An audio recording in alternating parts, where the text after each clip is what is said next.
下一个梦想杀手，害怕工作和付出。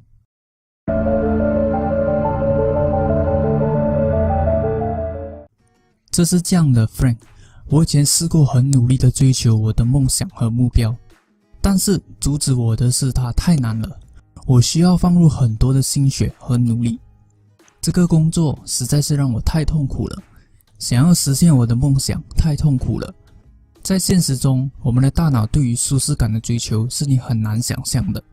但是我们的大脑也可以很好的接受新的挑战和做新的事情。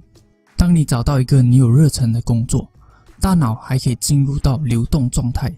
虽然这个工作很难，比如创业、提升健康或某个生活方面等等，但是如果这个事情对你来说是很重要的话，你就会慢慢的进入这个所谓的流动状态。当你进入这个叫流动状态的魔法状态之中，你会变得无意识，你会整个人沉溺其中。在你工作的时候，那些事情都是自动流动的。你或许尝试过以上的现象，也许是在你书写的时候，在你接受某些训练的时候，或当你正在努力的时候，你所做的事情虽然很难，但是在当下你的大脑却不觉得这个事情是困难的。你要知道，你的大脑会很夸张地放大工作的痛苦，然而其实你并不那么害怕工作，你比较害怕工作的痛苦。如果那个工作会让你痛苦，那你就开始害怕了。你并不害怕让你感到愉快的工作，你并不害怕这个让你进入流动状态的工作。你可以连续的工作10个小时，也许你会累，但你却对自己的工作感到开心。所以这里的区别就是，你的工作是会把你放入流动状态的，还是那些需要不断努力、研磨、烦闷的9到5的工作。你需要明白的是，现实来说，就算你是住在一个很发达的国家，你也是需要工作来生存的。现实来算的话，你是需要工作20、30、50年的，一天8个小时，一个星期5到6天。那么问题来了，那你到底是要做怎样的工作呢？可以享受的工作，还是不断研磨的工作？如果你的工作是可以让你感到享受的，对你来说是有意义的，这种类型的工作都是人人喜欢的，而你对这类型的工作是没有抗拒的。当你不断的在工作中累积气势，你就可以轻易的达到巅峰状态，日复一日，年复一年，到最后你已经到了大师等级的时候，这个工作对你来说不会感到困难。在外人的眼里，他们会觉得你做的太多了，但是由于你已经花了很多的时间练习、进步、累积了经验，对于你而言，做那么多的工作已经是很容易的事情了。工作对你来说是一个可以享受的东西，你也愿意花更多的时间在工作上。然后你的敌人就是你自己，你不能让自己过于疲劳，因为人们往往在做自己喜欢的事情的时候，会忽略了时间和健康。这里我要给你的信息，除了这2种不同的工作，还有的就是习惯。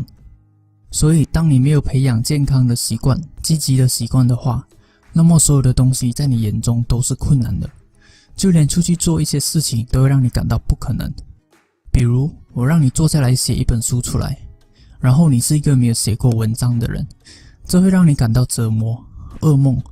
每一天都要花几个小时在写作上。但是如果你养成了一个习惯，你每天都花几个小时在写作上，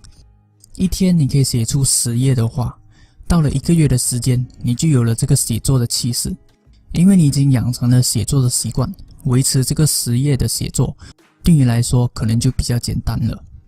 这可以应用于你人生很多方面，比如你的工作、你的健康、你的目标。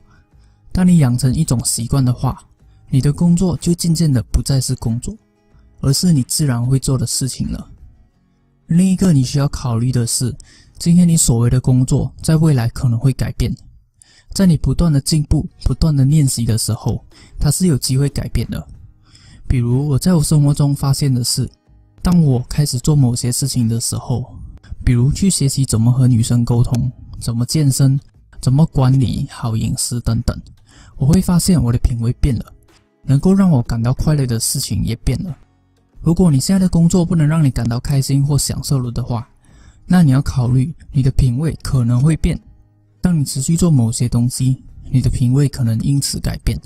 当你开始建立效率的时候，你会开始发展出一种珍惜的感情。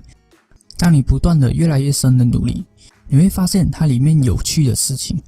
当你在某些事情变得越来越好的时候，你会发现你爱上了它。对于我来说就是知识。当我想要变得更好的时候，我不在乎什么知识，我只在乎方法和怎么达到我的目标。但是在我寻找方法的时候，接触到了这些自我帮助、自我提升的知识，